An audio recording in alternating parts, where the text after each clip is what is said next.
I've gotten into a little TV show lately. It's kind of under the radar. Maybe you've heard of it. It's called Lost.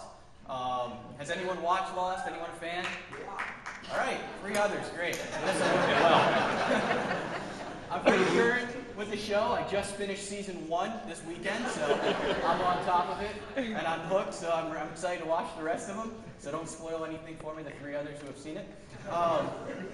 The thing I like about the show in Lost is that you have a whole group of strangers, 40 of them, that get shipwrecked on, or plane crashed into this island.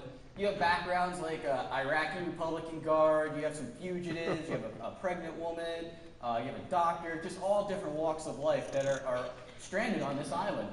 And what I really enjoy about the show, the season I saw, as they go through it, you just see how these strangers just start to connect. And they become this community on the beach with a lot more drama, but this community that forms, and friendships start. And they're there for a common goal, a common purpose, which is 1, to figure out what's going on, and 2, to try to get off the island. Well, we have fusion groups. They're starting today. And we have a sign-up table out in the hall. We just encourage you guys, if you're not already in a group, if you're not already connected with others from our church, that you go out there and you sign up. We have 5 or so groups. They start this week, but we'll also have the sign-ups for next week. And we just really, really encourage you guys to get connected. We really want to see these groups grow, and we want to get you connected with others. We want to see maybe hopefully friendships start, and more importantly, see you guys grow together and closer to Christ. And who knows, hopefully as you go through this group, you'll find someone just like you. If you're like the rest of us, we have issues. We have issues inside. We have junk. We have things that we'd be mortified if we had to share or if it got out to others. And we really wouldn't want that information just out there, because we like to come, especially to church, and look like we have it all together. Well, Haley's going to come in a second here and share a story of someone just like that.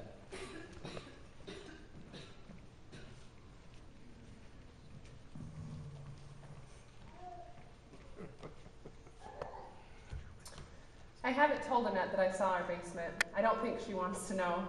I didn't mean to see our basement, but I was bringing Henry over because on Mondays and Wednesdays, Emily watches both our boys at Annette's. And on my way in, I knocked over the stepladder with the car seat, and the stepladder knocked over the broom, which clattered all the way down the basement stairs. Such is life with a car seat. I get caught in at least one doorway every time I take Henry anywhere. Poor little guy. This is the thing about Annette's basement. It looks shockingly, surprisingly, just like my own. And that makes me feel so much better about myself, that I want to lay down on the floor for a while and just breathe in the okayness that floods through me. I don't know if there are things in your life that are harbors and safe houses for all your shames and secrets, things that you would just die if anyone saw or knew about you, but for me, in my basement, it's like the holding area for everything that's wrong with my life. All the broken down bits and pieces, the things that I have banished from my upstanding, upstairs life, but still lurk threatening to expose me in the basement. Somewhere in the high-achieving, shiny, Midwestern corner of the world I grew up in, it became very clear to me that we are not supposed to have basements like my basement.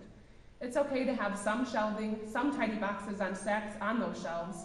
It's okay to have a not good enough for the upstairs couch, the old retired TV, and some weights or a treadmill.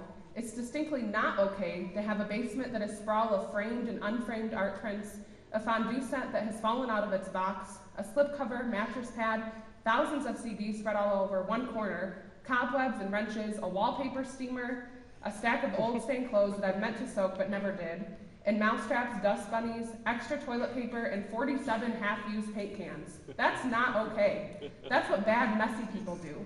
People are, dare I say it, lazy. I have a lazy person basement, and it bothers me a lot in the middle of the night. I can feel it down there, throbbing with shame, threatening to vomit up the stairs and expose me for what I am, a lazy person with a very messy basement. Martha Beck wrote a fabulous article a few years ago about how our homes affect us and demonstrate ourselves back to us. She asked the reader to picture the room you love best in your home, in the 3 words to describe it, and then picture the room you hate most in the 3 words to describe it. She said that the words you choose for the room you love are the things that you would like to be, and the 3 words for the one you hate are the things you're afraid you really are and don't want anyone to know. Clever, that Martha Beck. My basement is all the things I don't want you to know, that I want to keep covered up and out of sight. I want you to see my living room, my dining room, my best selves, my most charming and evolved selves. But down there, down in the musty, smelly old basement, those are the parts of me that make me embarrassed and sad. Down there are my easily hurt feelings, my adolescent heartbreaks, my public failures, the times I've tried to tell a joke and no one laughed. Down there are the unrequited loves, the left out feelings, the times when I heard other girls talking about me in the bathroom, both in high school and at church not that long ago. The basement is where all the hidden parts are, and I want to keep it hidden, and I've kept it hidden.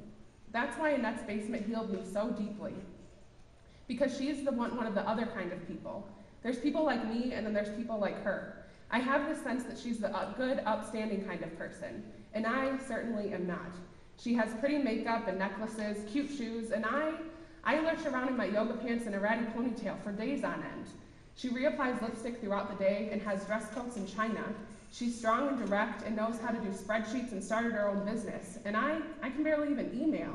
And if we're being honest, don't understand even the first thing about, say, taxes or what net and gross mean. Her basement doesn't bother me one bit. It's messy and dirty, and you have to wind your way through it like a corn maze, and it doesn't even put a dent in how much I love her, respect her, and think she's so smart. And apparently, against all odds, that's how she feels about me. That makes me feel both honest, like she's seen the very worst and there's nothing else to be exposed, and safe, like she's not going to leave or make fun of me. When you find those things coexisting peacefully in just one friendship, I think you've got a good thing going there, and you should let them see your basement.